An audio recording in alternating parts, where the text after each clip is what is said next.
Hey everybody, Miranda Pitrone here to do another mandala tutorial with you. We had so much fun doing the flower last time. We're going to do another little flower today, just with some different pinks and oranges and yellows and greens. I'm just craving spring. I don't know about you, but I'm sick of this winter. So I hope you enjoyed this and we will get started. Okay, so if you've never seen one of my videos before, we'll start off as if it were a whole new experience here. And I have my stone that I've chosen, and it is not perfectly round, as you can see. It has some divots and whatnot. But what I did was measure it to get kind of an approximation of where my center would be. This one's about 4 inches, so I put a little pencil mark in the center for 2. And then you can measure the opposite way. It's about, it's even, I don't know how that's possible, for a little over 4. And a little under 4 here. So I found my center and I put a little mark there before that I did my background. I just used a pencil. And so then what you can do is you find a handy dandy compass like this one. And you're going to put your center point here, and you're going to kind of gauge how large you want your background to be. I try to do them fairly large, especially on a porous stone such as this one. That way there's less bubbles in the paint. So I find the center and kind of bring it out as big as I want my background to be. And you don't have to do a background, but I tend to like them. They help make the colors pop brighter. So then you just trace it around to give yourself the circle, and then paint it the color that you want your background. So this one I did in black.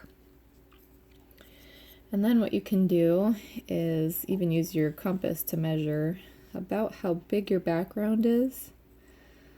So this one is about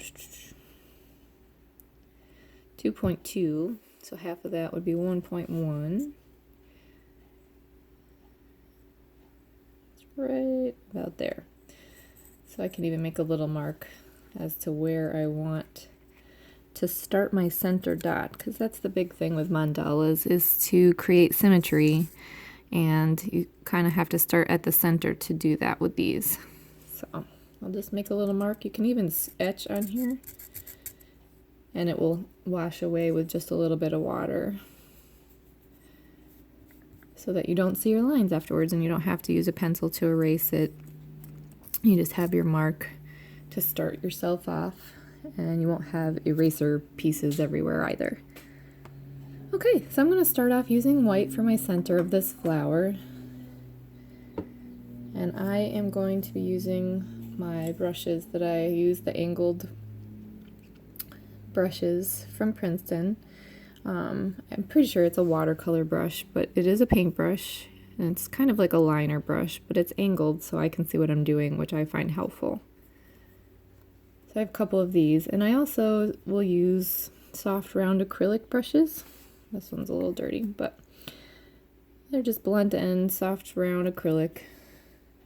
And there are various sizes that you can get to just kind of help create larger dots.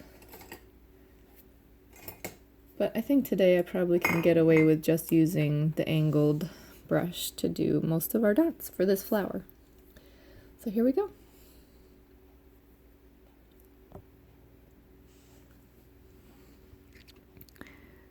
So when I'm painting, I use the water-based acrylics. And that's just going to be the center here for our flower. And this is Deco Art paint that we're using today. I have my camera in a different position, so I'm trying to work out working this. There we go.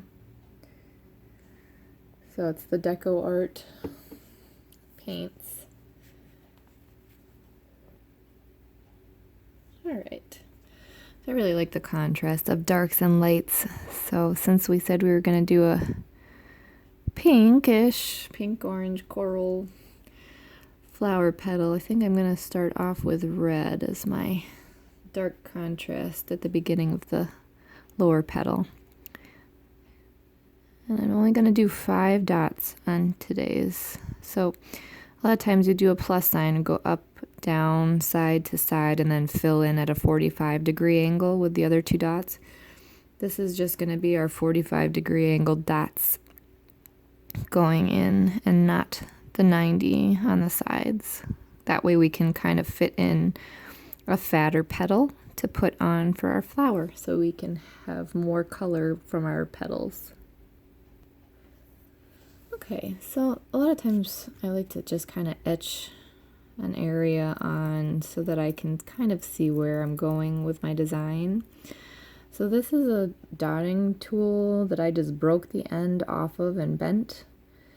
But you can use anything sharp. You could use pencil, you can use colored, or white chalk rather, to just kind of put an outline down of your flower petals. If you wanted them all the same, you could do one on kind of cardstock and then cut it out and then use it all the way around, but you'd have to kind of measure it for about the size of your stone that you're going to be working with. And so for these, I'm just going to sketch them on freehand, but I'm going to do a petal around each of the reds that I put down. So it takes a little reworking sometimes to just kind of see what I want to do for a petal.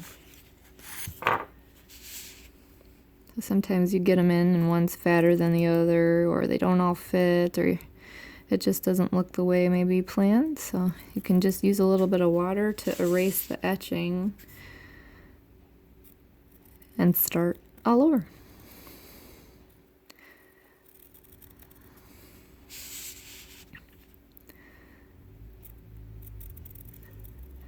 And the more you do a design, if it's something you enjoy doing, the more you do it, you kind of get the muscle memory going.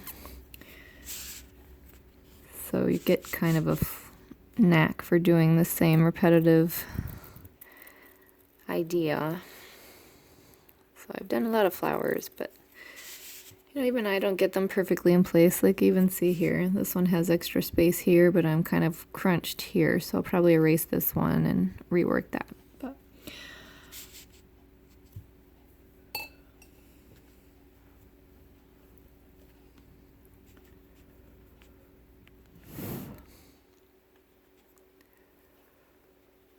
But that's the thing too, is you constantly, you know, if you see a video where it's stopped and you don't know what's going on in the background, then it's hard to know what was done. So if you're learning from my mistakes too, that's helpful. So I'm just going to scooch it over closer to this petal and angle it a little more off to the left-hand side. But like I said, that's the beauty of just etching it on, is you can just wet it and rework it again.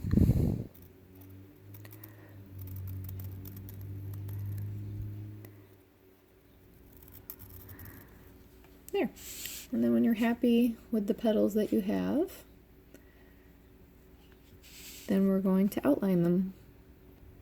I think I'm going to do pink, very light pink for my outline of the petals. This one's Pink Lemonade.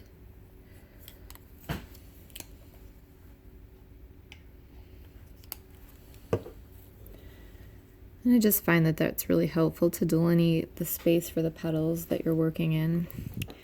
So I have a good amount on my brush, and what I'm going to do is start in the middle of the petal, because that's where I want the fattest dots, I guess, the largest dots to go, and then you work your way to the outer edges as the paint works its way off. Then you start to get smaller brushes, but also I'm not pushing down as hard. So it's a combination of not pushing down as hard and just kind of lightening up as you get towards the end, and less paint. So I start at the center of the petal and just kind of let up as you get closer to the ends.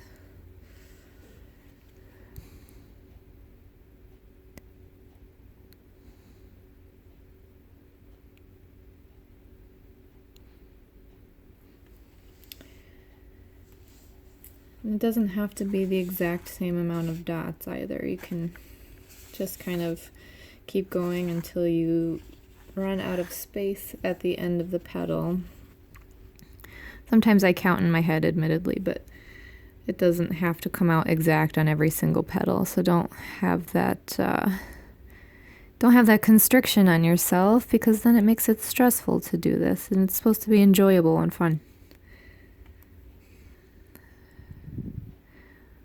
This paint is a little bit thinner.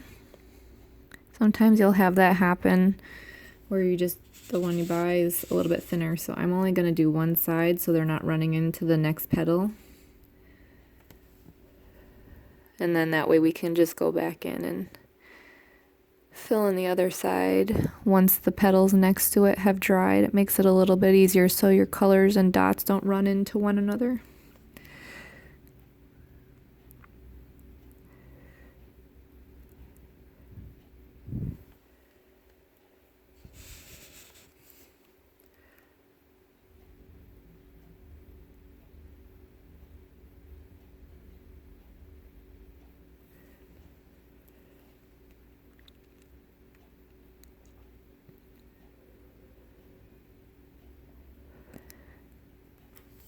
And don't be concerned either if it doesn't go exactly on your lines. It's still going to come out really pretty, approximating the area where you're at for your petals.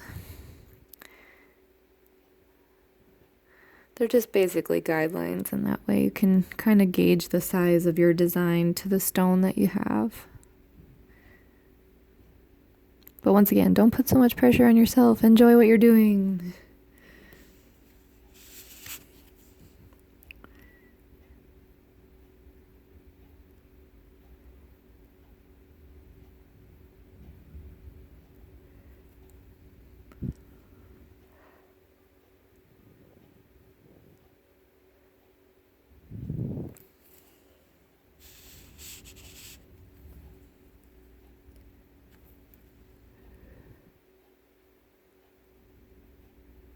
So now that these ones next to it are dry, we can really tuck them in close without having the paint run into one another.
Alright, so how'd that go? It wasn't so bad, right? Now we have our outline of our flower. I'm going to let that dry now. Okay, so the next color I'm going to use is this bright salmon. It's from the Americana series for the deco art ones. And I'm going to start doing our design inside our petal.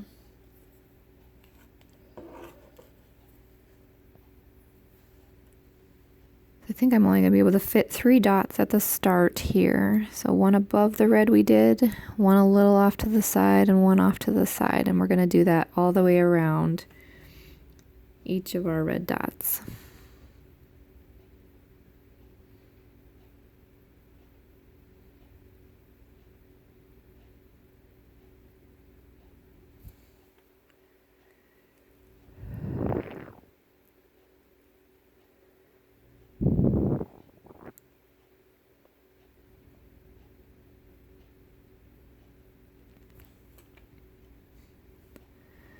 And depending on the size of your stone, you may be able to fit more or less, or smaller or bigger dots in your petals. It's just all relative to the size of the petals that you created and the size of space you have on your stones.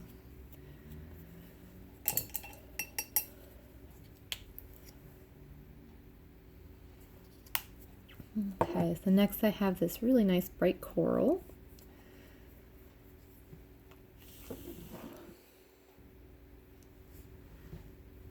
And after allowing the first round to dry just a little bit, I'm going to tuck these in close around the salmon pink that we did. And you can use different variations of colors, or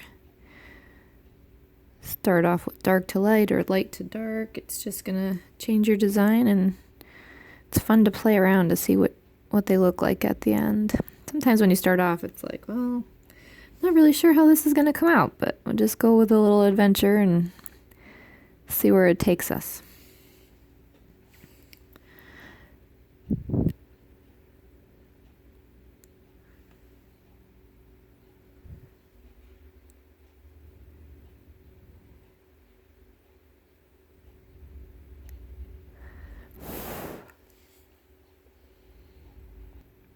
Alright, well, those are drying.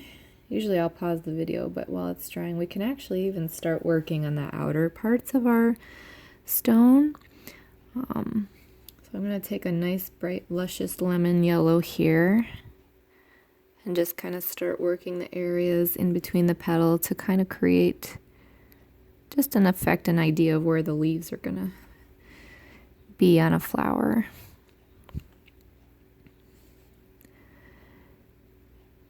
And I'm not measuring, you're just kind of eyeballing, tucking it in between the petals as far down as I can fit about the same size dot, which quite frankly is going to be different because I have more space on some of them than I do others, but I don't want to crowd it too much, just kind of get them gauged around about the same length down the petal.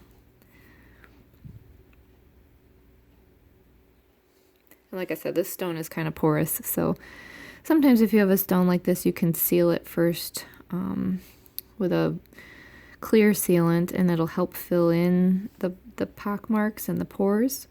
But the background a lot of times too, sometimes you can use an enamel paint, which would be thicker, and it's got a little bit of shine to it, but it'll help fill in a lot of the holes here too, so that your paint doesn't bubble or go off in an imperfect dot, I guess.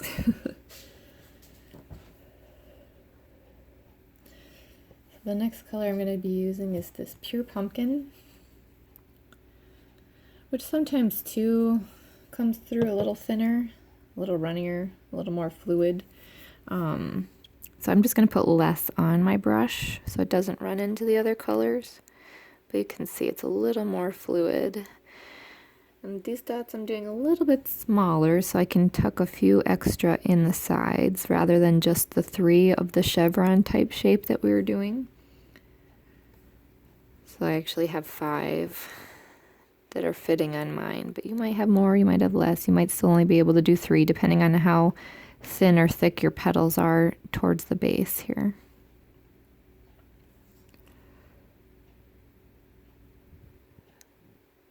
And sometimes too, if I can't fit them in, I tend to not want to crowd them too much, so I will just leave 3 on one petal and 5 on the others. It depends. Usually once you finish the piece, you can't tell. So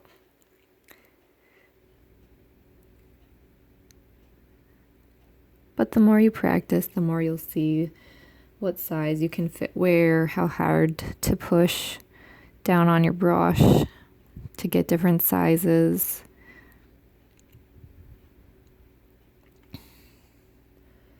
Or if you're using the dotting tools, that may be a better place to start if you're new, to do the dotting tools. That'll help you with sizing and how much paint, and give you a little bit of practice to get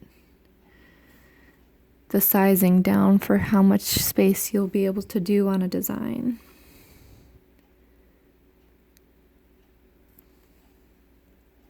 Alright, so we just did the pure pumpkin, and now I'm going to be going with a soft coral, which is a bit lighter,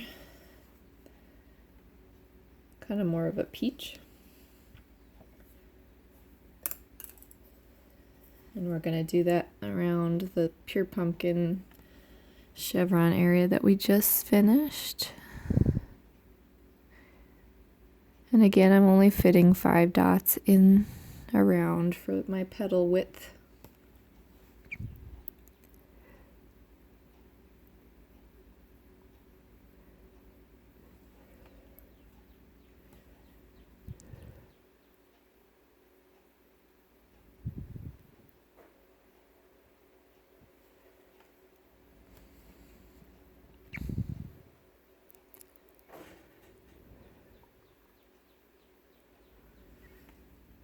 And you can see it's starting to really take shape of the color transition.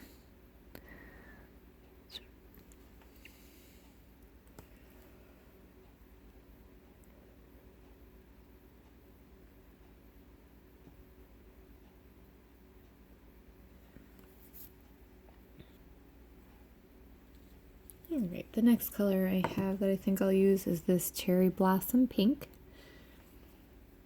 Like I said, you don't have to use the exact ones that I use. It's just a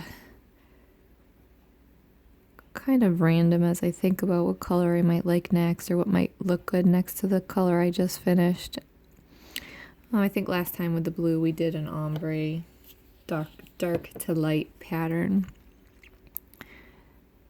But like this, it doesn't have to be. We can switch pink to orange and light to dark. I think it just is. Depends on your stone and the variations of colors you want to use.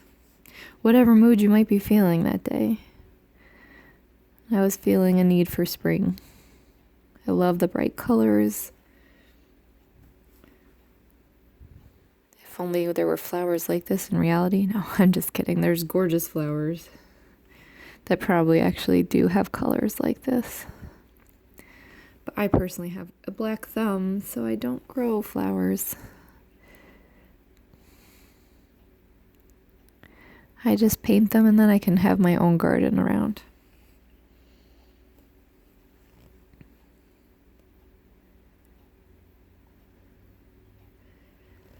This is up towards the wider part of the petal. I probably could have tucked a few more little dots in, but I think still doing the 5 is coming out pretty nicely.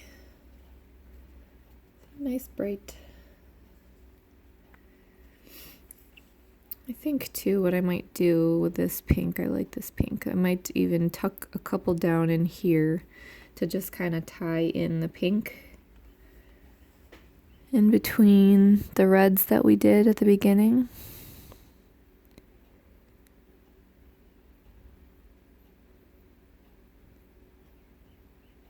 If you don't have space to do that, that's fine too. I just was feeling it needed something there, so, and it kind of helps tie in the pink that we made out to this point for our chevron area.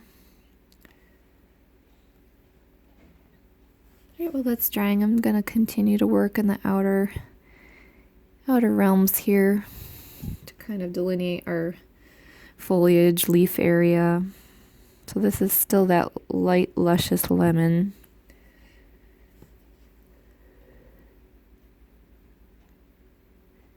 I think 3 is all I'm going to be able to fit around it at that point, because you're still kind of where the petals are joined. Come together along here.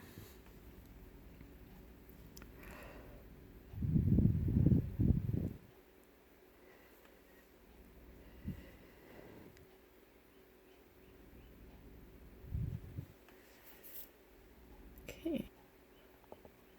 Alright, I got this great margarita color I think I'm going to use around the leaves area next. It's kind of a yellowy green. And we'll do that next around the yellow that we just put down.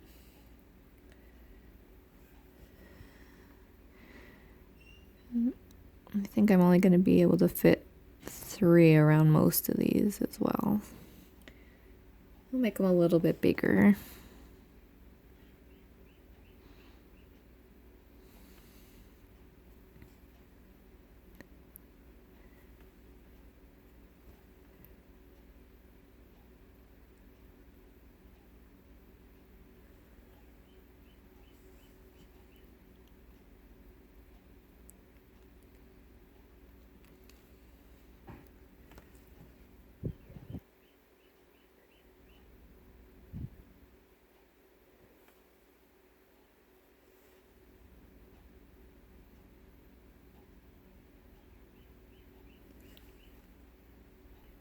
All right, so how's your paint in here? Is it dry enough to do another round? I think mine is. I think I'm going to go back with the pink lemonade, which actually is looking white now. It's so bright, so light, pardon me. But I think that'll be my last row, and then we'll leave the rest kind of a negative space of the solid color. It just kind of helps your colors pop too. I think the negative space sometimes. So the pink lemonade.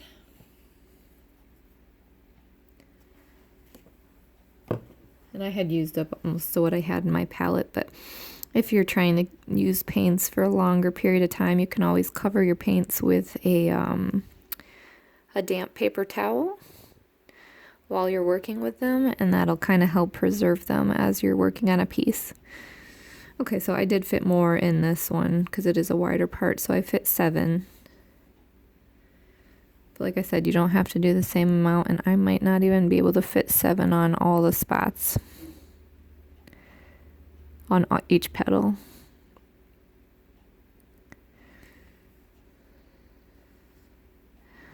But we also don't want to get caught up in counting them all. We just want to enjoy painting the piece.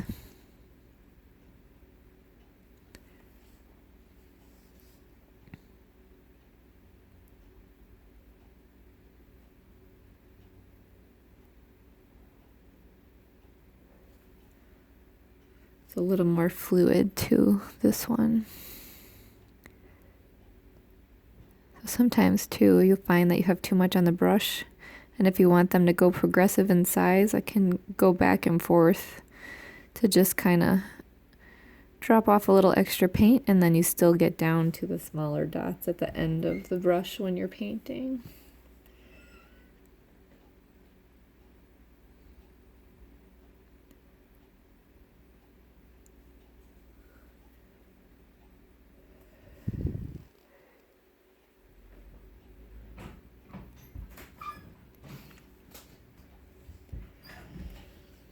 Alright, so I also have a grasshopper green, which is kind of like the next dark green from the margarita that I have.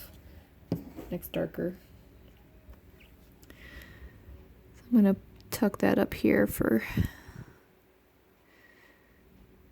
a couple of the leaf areas.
Alright, I still have some of that cherry blossom pink here, and I think just to kind of keep going with the pink theme, I'm going to take a larger dot and go all the way out here to the end of our background and just put a larger dot on the end of the petals.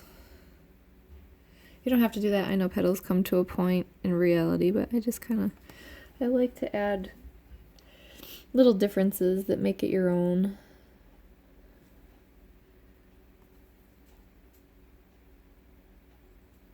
And if I haven't reached the background, a lot of times I like to just make it extend to the background.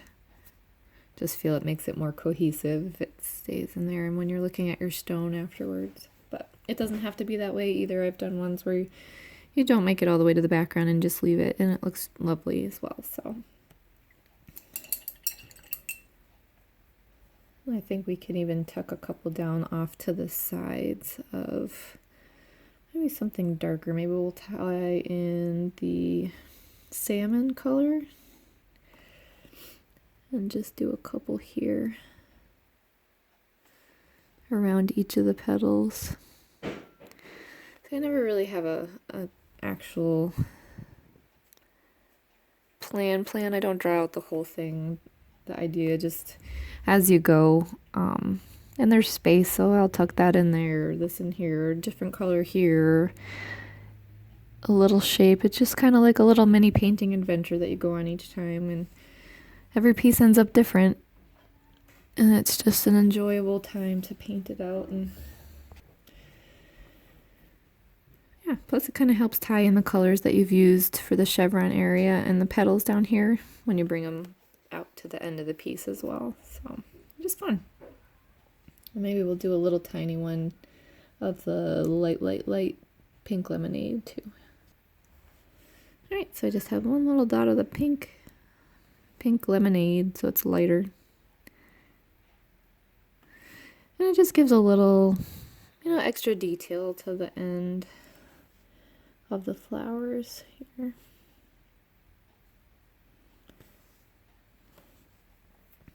There. Alright, so we'll go back to working on the leaf area. And I kind of want to break up the chevron idea a little bit so it's not exactly the same as your petals, but you can do it exactly the same as your petals. Just keep going with the chevron pointy idea and working your way out. Or you can leave it here. Some people like the negative space too. It just depends on what you want to do with your piece, but I'm just feeling like I want to do something different.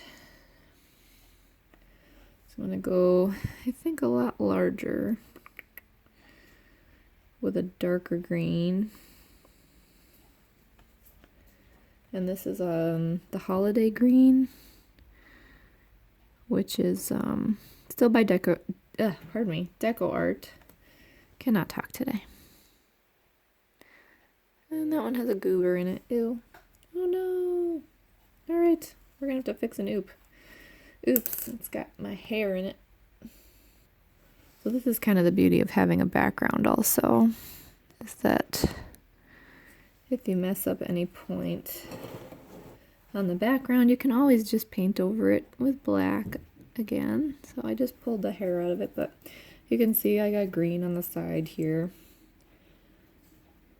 But that is easy to fix because it's still on the black background. We'll just scrape off the excess here so it's flat. Give it a little water.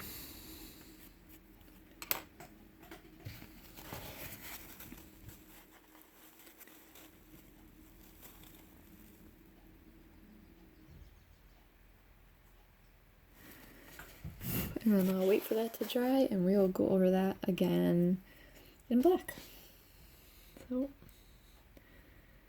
while we're waiting for that to dry though, you can also keep tweezers handy. Sometimes that helps. You can grab a set of tweezers and just pick off whatever dripped or gooped or pieces of my paintbrushes from my kids using them, or if they get left, in the water, they're starting to crack. So pieces of paint, even from my paintbrushes, have fallen off onto a piece. So who knows? All sorts of weird stuff happens.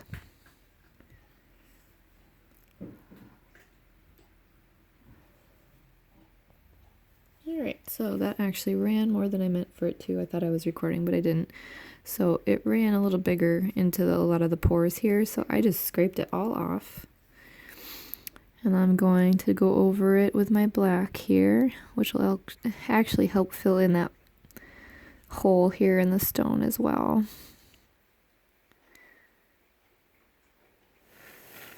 And I'll wait for that to dry and then repaint over that. Alright, while we're waiting for that to dry, I'm going to continue on here. I have an ocean green that I'm going to use, and I'm going to be putting that down the sides of the holiday green that we put down. So we're going to put a big one here and right here.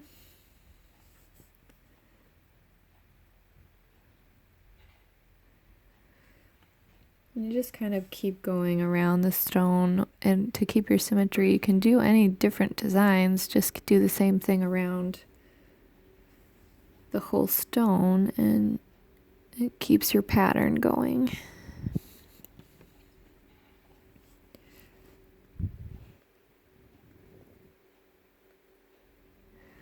So we're still waiting on this guy to dry. I guess I could tuck one over here.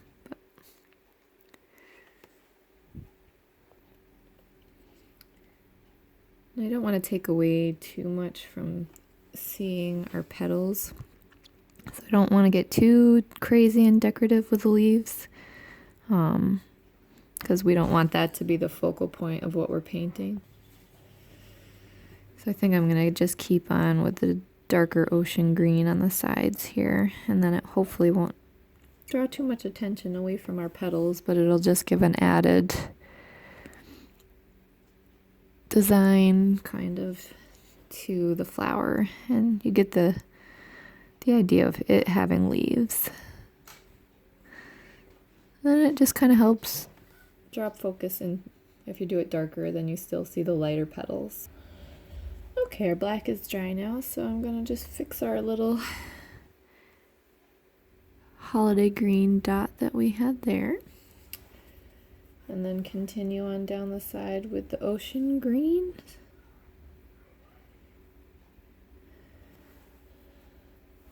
And there we go. That is our nice little basic spring flower design for today. After this is completely dry, I like to varnish mine, and I will be using a Liquitex high gloss varnish, which this also has a protectant in it. It's water resistant, and it has a UV filter, so it protects from your colors fading after the fact as well. So it'll help protect your stone and give you a nice bright finish, so all the colors will really pop. But I'll have to wait for this little guy to dry before we do that. So alright, if you liked my video today, please feel free to give it a thumbs up. If you had any ideas for future things that you would like to see painted, please feel free to let me know. Also, if you want to see my other videos, you can subscribe to my channel and you will have access to all of the videos that I have done. Yeah, I'm also looking forward to hearing any constructive criticism / feedback that you have on the videos, because I'm always trying to improve. So let me know what you think, and I hope you all have a great day with your spring flower. Have fun. Happy painting.